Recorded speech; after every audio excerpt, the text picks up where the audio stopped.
Hi students, using this program I am going to explain you about the functions of scanner class.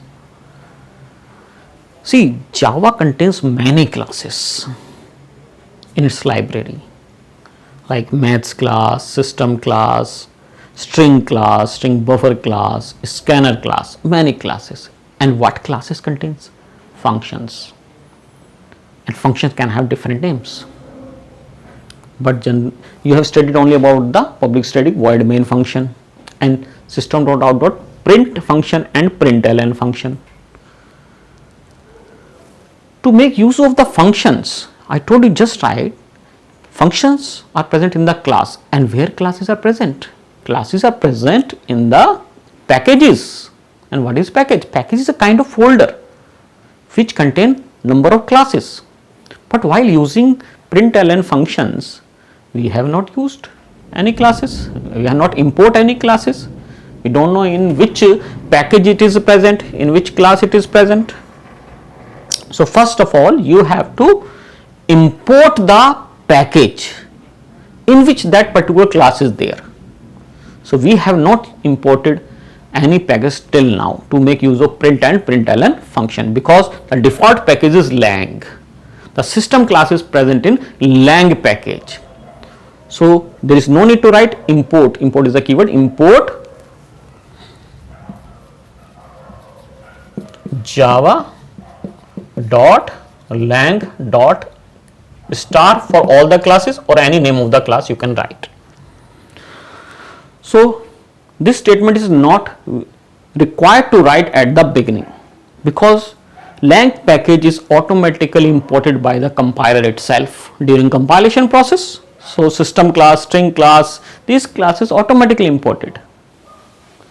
But if we have to make use of the scanner class, we have to import util package because util package contains scanner class. So we have to write import java.util.scanner. Class name is scanner or star. Star means all the classes in util package will be imported. Either you write star or scanner. Once the class is imported, now you can make use of that functions. And these classes contains many functions. Functions can be either static or non-static. Static functions belongs to the class and non-static functions belongs to the object that we will discuss in detail in later classes. But scanner class contains maximum function non-statics. So non-static belongs to the object. So what we have to do? We have to create the software object.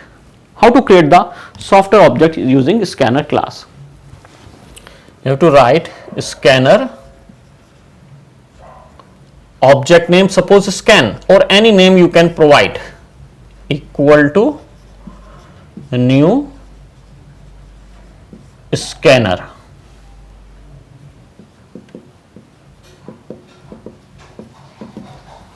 System.in. So this is the name of the object. This object you have to use while calling the function. So just now you just only understand we have to create the object like this. In detail we will discuss how to create this object, what is the actual procedure to create the objects. But right now just write this statement. In place of scan you can write any name of the object. Okay, now if you have to make a program to input two numbers, find their sum.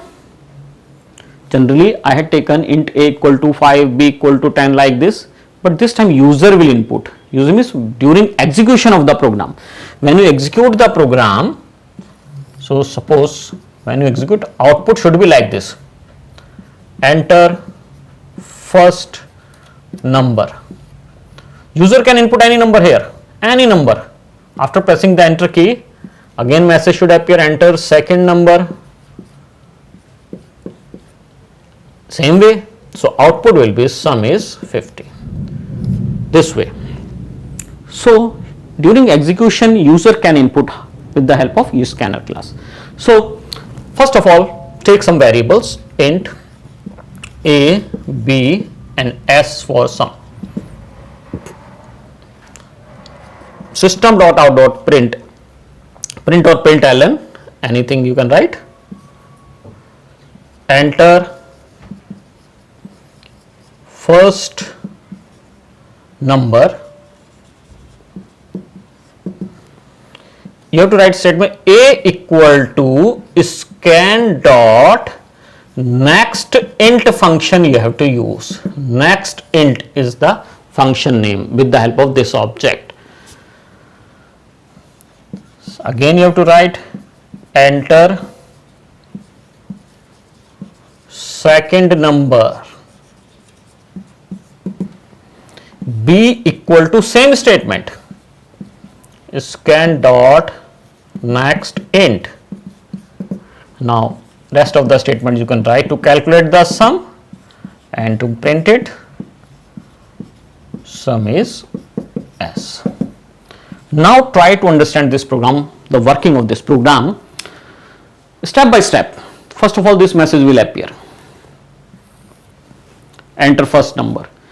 This statement scan dot next int function will provide you one cursor. Cursor means that will blink here, one cursor will blink here, and you have to input the value which is called prompt. It will allow you to input any integer value, so you can input that value here, and afterward you press enter key. Again second message will appear, enter second number, B equal to scan dot next int. Again you have to input, cursor will blink and you have to input the second value. After pressing enter key, sum will be calculated and sum will be printed here. So next int function is to input only the integer values. You can't hit float values, it will give error. If you input 5.5, if you input character value, the program will be terminated and it will display the error. So for different data types, scanner class provides different functions. For byte data type, see these are the data types: byte, short, int, long, float, double. These are the data types. For byte, next byte. For short, next short. In place of this you have to write. For int, next int, just we have used. For long, next long function. For float, next float. For double, next double. For string we have two functions, one for word, single word without space, second for sentence, sentence contains spaces. So next line, next and next line. And for single character, no separate function is provided in scanner class. We have to use the next function, this function again, next dot caret 0. This is the actual function of string class that we will discuss in later classes in the string class. So caret 0 you can input the character. Now for string I am writing here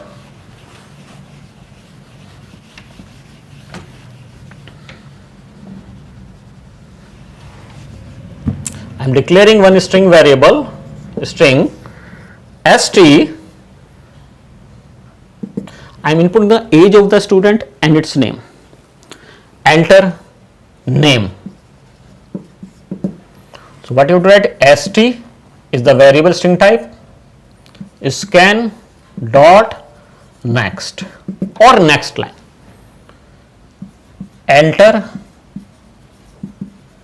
age, a equal to any variable you can use, scan dot next int. For name, next or next line. For integer type, for age, next int. Afterwards you can print the name and its age. This way you can use all these functions. So user can input the data at runtime using functions of scanner class instead of supplying the values directly here, st equal to any name or a equal to 15. Instead of supplying the data here, user can input the values directly. I am going to explain you one more program, that is to check input year is leap year or not. Now what are leap years? First of all, generally we say leap year are those years which are divisible by 4, but it is not true for all cases, because the century years not only divided by 4 but must be divided by 400. See the example, 2019 is not leap year. 2020 is leap year. It is not divided by 4, it is divided by 4. Same way 2024 will be the leap year. Same way when you reach up to 2100, this will not be the leap year, because in the leap year there will be 29 days in the month of February, but here in the month of February of this year there will be 28 days, because this is not leap year, because this is century year, and century year must be divisible by 400, must be divisible by 400. We remember this thing. Same way 2200 will not be the leap year, 2300 will not be the leap year, but 2400 will be the leap year. So here this is the leap years and this is the leap year. Now input the year. Y variable I had taken using scanner class. I have given the message enter the year, y equal to scan dot next int. Now first of all we have to check whether it is century year or not. Century years are those years which are divisible by 100. So we have to check if the year is completely divisible by 100. It means remainder is 0. Then it will be a century year. And if it is a century year, then you have to check whether it is divisible by 400. If it is divisible by 400, then you can say leap year. If it is not divisible by 400, then you can print not leap year.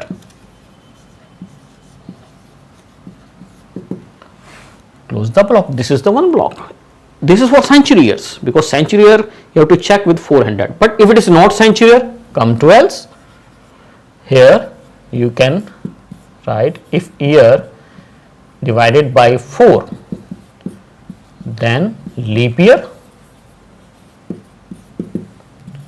else you can print not leap. Close the function and class. So this is the true block for century years, and else block is for non-century year, because non-century year just we have to check whether it is divisible by 4 or not. If it is divisible by 4, then it is a leap year, otherwise not. Now here this curly brackets I have written this complete block, 2 blocks. This block is not must to make this curly bracket, because overall if condition is true, then only one statement will execute, either this or this. You can see there are 2 statements, or we have split it into 4 lines, but actually only one statement will execute, either this or this. So bracket you write or not, it's not compulsory. So this is a simple program to check year is leap year or not. That's all.